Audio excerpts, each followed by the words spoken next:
kita kan punya penelitian solar steel nih sama-sama. Ya. Udah jalan, alhamdulillah udah jalan 2 tahun berarti ya. Tahun ya.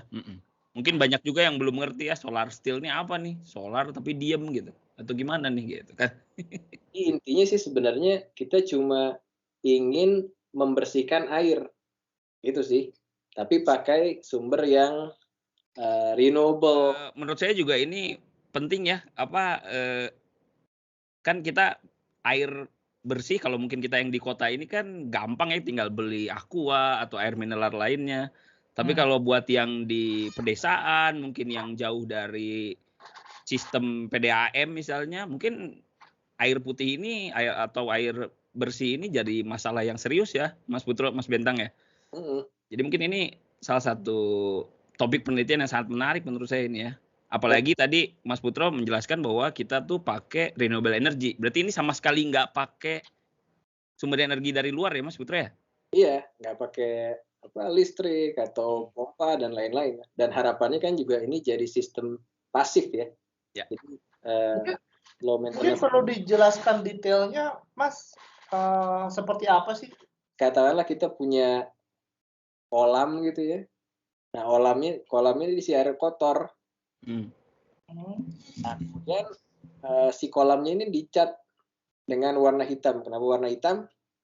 Ya tentu saja supaya dia menyerap sebanyak-banyaknya sinar matahari ya.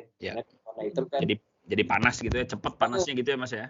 Betul, dipanasin, kemudian panas yang sudah diserap itu dibuat manasin airnya. Nah, manasin air terus lama-lama kan dia menguap. Nah, tapi kan yang menguap cuma airnya, pengotornya kan tidak.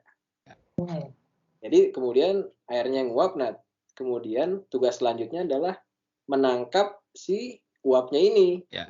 Saya di atasnya ditaruh kaca itu ya. Kaca atau plastik. Kaca. Sesuatu yang transparan tentu saja karena supaya matahari bisa masuk. Nanti dia ngembun tuh di atas ini. Dari embun itu yang kemudian kita kumpulkan. Yang kita sudah kerjakan kan selama ini ada yang namanya floating solar steel, J. Ya. Kan? Mengambang ya. Ngambang dia. Kalau yang sebelah kiri ini kan kita panaskan semua airnya ya. Iya. Jadi lama panasnya Mas ya. Lama ya, kita harus nungguin semuanya temperaturnya sampai temperatur didihnya dulu baru. Betul. Nguap dia. Nah, kalau yang sebelah kanan ini airnya itu diserap pakai gaya kapilari. Ini airnya nih yang biru ini. Nah, yang putih atau wick ini sebagai alat penyerapnya kayak sumbu kompor lah. Ya. Airnya naik ke atas dan dipanaskan di atas gitu ya Mas. Iya, dipanaskan di atas sini nih sekarang. Nah, bayangin kalau yang sebelah kiri dia manasin semua airnya, kalau yang sebelah kanan dia hanya panaskan air yang ada di atas ini saja. Betul. Oke. Tambahan lainnya Mas, itu juga sebenarnya memudahkan untuk perawatan Mas. Iya. Karena kalau yang kiri itu tadi Mas Putro bilang kan airnya saja yang menguap, sementara mau itu garam kah atau tanah atau macam-macam itu di bawah lama-lama kan menggunduk dan jadi kotoran kan harus dibersihkan.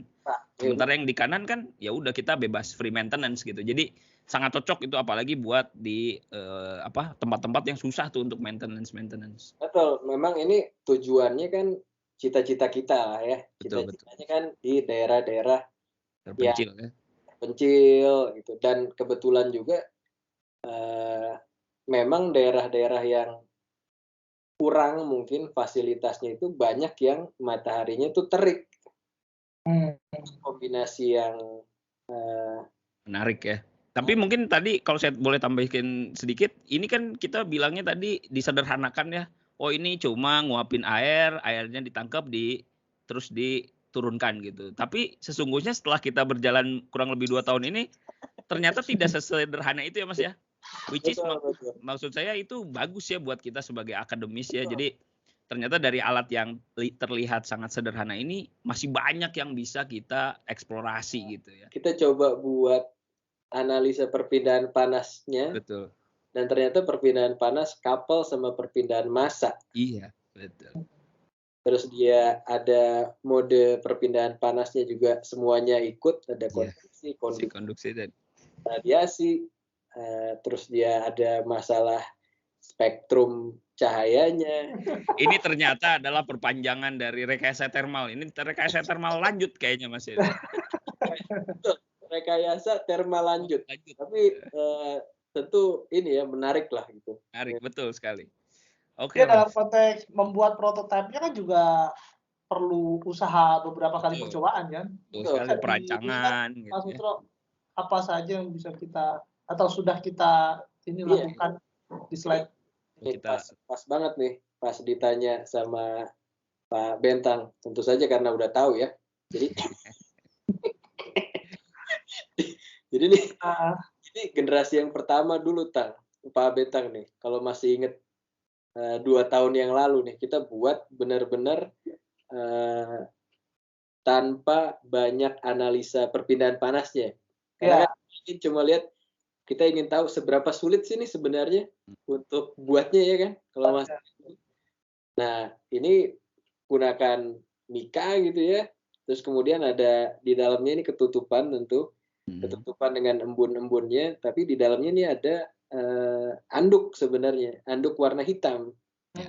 Yang kita gunakan sebagai hitam itu penyerap energi mataharinya, tapi dia punya sifat kapilari yang oke lah, supaya dia bisa narik air dari bawah. Nah, ini kalau misalnya kita ingat kemarin ya, terlihatnya bagus ya, itu terlihat bahwa itu tuh adalah titik-titik air yang hasil pengembunan ya. At least dari sini kita sudah bisa lihat bahwa air yang ada di bawah itu beneran menguap nih sampai atas gitu. Betul. Dan kalau dilihat di videonya itu ternyata ada airnya itu memang bergerak ke bawah dan nantinya akan dikumpulkan gitu. Jadi seperti dropletnya membesar gitu ya, setelah itu dia turun ke bawah ya karena berat atau karena gravitasi.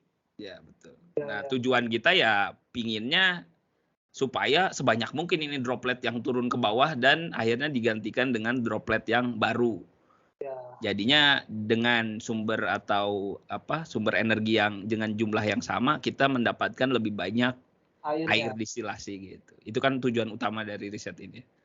Nah, makanya kemarin akhirnya kita diskusi tentang bagaimana interaksi permukaan ya. Interaksi permukaan ya. Betul. Antara droplet sama permukaan. Betul. Karena gimana jadi masalahnya kemarin walaupun kita lihat simple ternyata jauh lebih complicated dan masih banyak yang kita belum ngerti ya, walaupun udah 2 tahun ngotak-ngatik nih ya. Ya, ini kan tadi kayak sudah kita dibilang Kang BJ juga tadi ya. Ini nih nggak mau turun gitu dia. Iya. Si droplet ini walaupun dia sudah berembun, tapi rate droplet ini turun ke bawah untuk kita kumpulkan jadi air bersih itu lambat. Lambat, betul. Itu salah satu bottleneck yang kita hadapi ya sekarang. Nah, ini yang kemudian selanjutnya, seberapa suka atau tidak suka droplet air itu terhadap permukaan. Permukaan ya. Permukaan yang mana? Permukaan yang tadi, yang ini nih.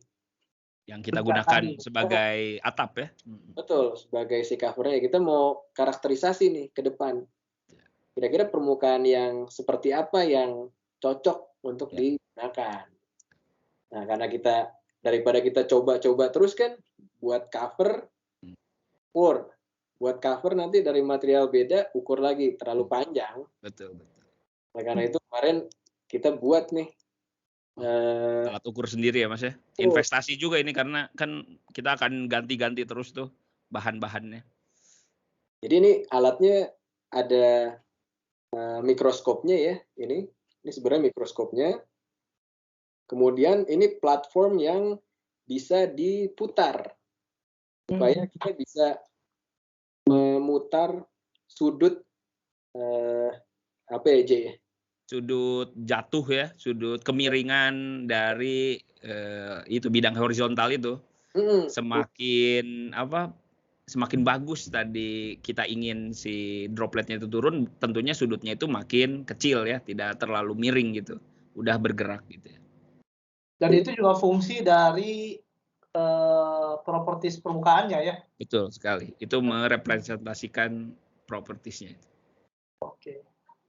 Nah, inilah contact angle measurement. Ini beda tipe lagi Mas ya. Kita tidak bikin satu tipe ya, tapi beberapa gitu. Memang Jadi interaksi ya. Oh, yang satu ini pakai HP ya ini ya sebelumnya. Jadi betul. sempat kita pakai HP dulu ya. Ini juga sebenarnya terus kita pursue ya. Kan kalau kita bisa buat suatu platform yang tinggal slotkan HP-nya, lebih praktis lagi. Kemudian kita juga pakai mikroskop yang lain sampai di iterasi terakhir kita dapat bentuk yang ini nih. Tapi tentu ini juga masih banyak hal-hal yang rasanya perlu disempurnakan ya, terutama untuk processing datanya setelah itu. Itu juga suatu bisa jadi topik TA yang menarik tuh. Betul, karena bukan cuma membuat prototipe dari bahan yang atau produk yang ingin kita teliti, tapi juga untuk meneliti suatu produk tersebut kita butuh alat ukur, dan alat ukurnya itu yang kita bikin prototipenya. Harapannya mungkin bukan cuma di riset ini saja, karena saya pikir juga contact angle measurement ini untuk interaksi antar bidang dengan air itu dipakai di banyak bidang menurut saya pasti. Iya, mungkin yang langsung kepikiran tuh kondensor ya, aja ya. Kondensor. Kemudian evaporator. Tentu dengan konfigurasi yang beda-beda. Beda, betul. Nah, ini kemudian kita juga sudah sempat ya. Ya, kita harus gambarnya. Ya. Kita bisa lihat di sini cara pengukurannya seperti ini. Yang tengah itu menarik sekali ya.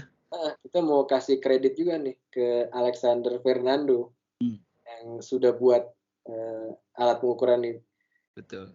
Bersih lagi ya gambarnya. Gambarnya bersih, dan kita juga nggak tahu ini take keberapa ya, bisa jadi ke 50 kali gitu. Tapi yang ditunjukkan ke kita kan yang udah bagus, dan bagus sekali ya, terlihat sekali itu perubahan bentuk dari si droplet airnya sampai dia mulai bergerak itu. Itu sangat bagus sekali menurut saya. Karena setahu saya juga ini kalau yang static contact angle ini udah banyak alat ukurnya gitu. Yang agak sulit ditemukan itu adalah yang bisa untuk dynamic contact angle gitu, yang nomor 2 itu. Bagus sekali. Kemarin kita juga sempat ngukur-ngukur itu ya. Daun. Iya, daun, betul. Daun apa? Daun kelor. Daun kelor. Talas. Daun talas. Daun kelor mah dunia tidak sepanjang daun kelor. Daun talas ya benar. Karena kan ada efek daun talas ya. Literaturnya banyak sekali tuh tentang sifat hidrofobisitas, dan banyak hal-hal yang di engineering mereka berusaha meniru apa yang sudah dilakukan di alam. Ya mungkin selanjutnya kira-kira apa nih topik yang akan potensial ya ke depannya, karena kan ini dari alat sudah bisa itu, prototipe juga pernah dibuat. Mungkin kalau boleh usul, yang pertama itu adalah ya buat prototipe lagi dengan hasil riset ini ya. Iya, menurut saya yang kemarin itu sudah menyelesaikan beberapa permasalahan yang kita punyai di tahun lalu ya. Tapi bukan berarti semua permasalahan sudah selesai ya. Dari segi efisiensi kayaknya masih bisa ditingkatkan sedikit lagi ya, karena kemarin itu masih ada droplet-droplet yang tidak seluruhnya mudah gitu, karena turunnya itu kadang udah lama, makin lama itu makin lambat lagi gitu. Nah, kita gimana caranya supaya dia bisa bekerja secara konstan di rentang waktu yang panjang gitu misalnya. Itu mungkin salah satunya ya. Iya. Jadi kita kepikirannya itu, kemudian juga penyempurnaan dari alat ukur ini sebenarnya. Misalnya alat ukur ini kita terus sempurnakan ya, ini kan sebenarnya alat yang sangat berguna ya. Betul. Terutama kontrol mungkin, itu kita juga perlu. Kemudian tadi udah disebutkan data processing selanjutnya. Nah, kemudian juga termasuk nanti untuk menguji banyak permukaan yang berbeda-beda gitu. Jadi kita bisa explore dan juga tidak hanya tertutup di aplikasi solar steel ini sebenarnya. Oh iya, betul. Kita sangat welcome sekali. Sangat welcome sekali. Betul. Yang suka dengan matahari tapi nggak mau kepanasan, nah ini ada airnya, jadi nggak terlalu panas lah gitu.